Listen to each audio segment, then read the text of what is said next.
Oke, bismillah. Assalamualaikum warahmatullahi wabarakatuh. Oke, jadi di video kali ini saya akan melakukan tugas din ya. Itu saya akan menjelaskan hukum nun, sukun, dan tanwin. Disusun oleh Ahmad Raka Banyuaji. Jadi, ya, ini adalah proyek terakhir saya di dunia. Dan ya, ini adalah hukum nun, sukun, dan tanwin. Oke, pertama-tama, apa itu nun sukun? Nun sukun adalah huruf nun yang tidak diberikan harokat kasroh, doma, ataupun fathah. Nun sukun biasanya diberi tanda di atasnya. Seperti yang bisa kalian lihat.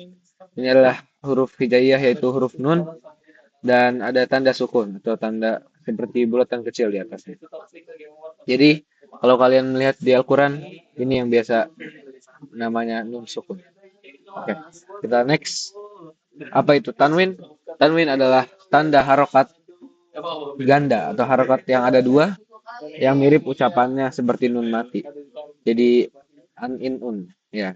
Di tanwin ada fatatain, domatain dan kasratain. Jadi ini semua an in un. Oke. Ini adalah tanwin dan kita akan next yaitu cara baca di dalam Al-Qur'an. Jadi yang pertama itu adalah izhar halqi. Jadi apa itu izhar halqi? Izhar halqi adalah salah satu hukum bacaan. Salah satu hukum bacaan dalam ilmu tajwid yang berarti memperluas yang berasal dari tenggorokan. Ini berlaku ketika nun sukun atau tanwin bertemu dengan salah satu dari 6 huruf hijaiyah. Ya, jadi di izhar halqi ada 6 huruf hijaiyah. A, H, H, Vo, Vo, dan Ain. Afwan, ini Kho, dan Ain. Ya, lanjut atau ini berlaku ketika nun sukun atau tanwin bertemu dengan salah satu dari 6 huruf hijaiyah dengan yang disebut huruf halqi.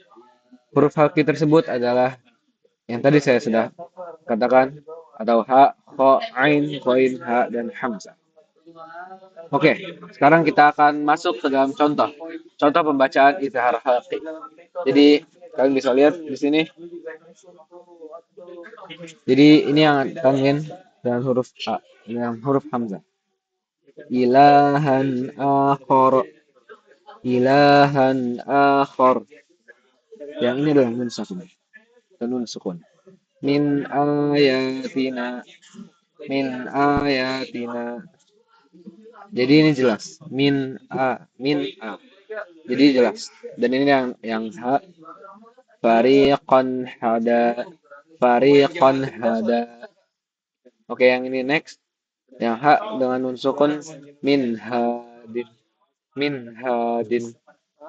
Dan mungkin yang kho min khosyatillah, min khosyatillah. Jadi jelas tidak ada dengung atau apapun. Siyaban khudra, siyaban khudra.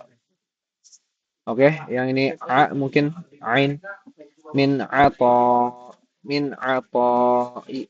Jadi ini ada mat. Kenapa itu bisa panjang? Dan ini adalah qaulan azima, qaulan azima. Oke, ini adalah izhar alfi. Sekarang kita akan next yaitu idgham bi gunnah. Jadi gunnah artinya dengung. Jadi kita lihat dulu idgham bi gunnah. Idgham bi gunnah adalah hukum bacaan dalam ilmu tajwid yang terjadi ketika nun mati atau tanwin bertemu dengan salah satu dari 4 huruf idgham bi gunnah. Ya. Jadi huruf idgham bi gunnah itu ada 4, yaitu ya, nun, mim, dan waw.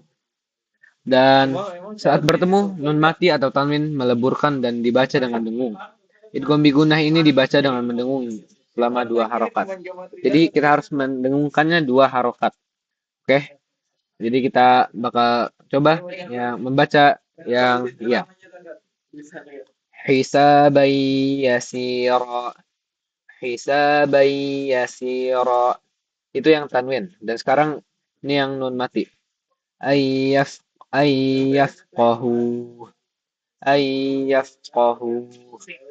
Dan yang untuk nun sendiri yang tanwin amilatun nasibah, amilatun nasibah. Dan untuk nun mati lan nadkhulaha, lan nadkhulaha. Dan untuk mim, bisultanim mubin, bisultanim mubin. Dan yang nun mati untuk mim, amman, amman. Jadi didengungkan seperti yang kalian bisa dengar. Dan mungkin ya yang wow, khairu wa abqa. Oke, kita bakal next, yaitu adalah idgham bila gunnah. Idgham bila gunnah. Jadi idgham bila gunnah itu tanpa dengung. Jadi idgham bila gunnah adalah hukum bacaan tajwid yang terjadi ketika nun mati atau tanwin bertemu dengan huruf lam dan ro. Jadi kalau idgham bila gunnah kalian hanya butuh mengingat dua huruf yaitu lam ro, lam dan ro. Cara membacanya adalah dengan meleburkan nun mati. Jadi itu dileburkan. Jadi langsung. Afwan ya. Jadi langsung. Dan ya meleburkan nun mati atau tanwin ke dalam huruf lam atau ro tanpa ada dengung atau sengau. Jadi ya ada lam dan ro. Jadi yang untuk lam inilah contohnya khairul laka, khairul laka, khairul laka. Ya, tadi tidak ada ditahan-tahan, langsung aja. Atau yang ra, ghafurur rahim, ghafurur rahim. Oke, itulah idgham bila gunnah. Jadi hanya dua huruf dan tanpa ada dengung. Oke, kita bakal next yaitu iqlab. Oke, iqlab, iqlab adalah salah satu hukum tajwid yang mengatur bacaan nun sukun atau tanwin ketika bertemu dengan huruf ba. Jadi ingat kalau iqlab itu hanya satu huruf yaitu ba. Jadi insya Allah gampang ya.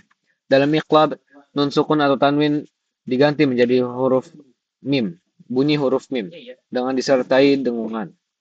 Jadi kalau tanda iqlab biasanya di Al-Quran Rasul Utsmani ada huruf mim kecil. Oke, jadi contohnya adalah wa amma man bakhila wastaghna, wa amma man bakhila wastaghna. Oke, itu adalah itu adalah eh, contohnya wa amma man bakhila wastaghna. Oke, jadi kita bakal next. Next itu adalah ikhfa hakiki. Hakiki. Jadi ikhfa hakiki adalah salah satu hukum tajwid atau tanwin yang terjadi ketika nun sukun bertemu dengan salah satu dari 15 huruf hijaiyah tertentu. Huruf-huruf tersebut adalah zal, dal, jim, sa, ta, dhal, sad, shin, sin, zai, kaf, qaf, fa, dha, ta. Ya, itu adalah semuanya. Dan ya, semua itu didengungkan sepanjang dua harokat. Jadi untuk contoh cara baca ikhfa hakiki itu adalah fa'anzalna, fa'anzalna. Jadi itu bukan ang ing ung tapi itu didengungkan dan dimiripkan ke ayat yang setelahnya. Min tin, min tin. Oke, itulah. Terima kasih untuk semua yang telah menonton. Jadi itu adalah beberapa beberapa hukum tajwid mengenai nun, sukun dan tanwin. Jadi saya bakal memberikan konklusi. Nun sukun adalah nun yang di atasnya ada tanda sukun. Tanwin adalah benda dua harokat yang ucapannya seperti nun mati. Dan contoh gitar halki adalah min ayatina. Jadi itu jelas. Idgham bigunnah hisabai yasira didongkar selama dua harokat. Idgham bila gunnah khairul laka. Jadi jelas langsung saja atau dileburkan tanpa ada dengung. Iqlab wa amma man bakhila wastaghna. Seperti itu cara bacanya. Dan ikhfa hakiki fa'anzalna min tin. Oke, itulah sekian dari saya. Wassalamualaikum warahmatullahi wabarakatuh.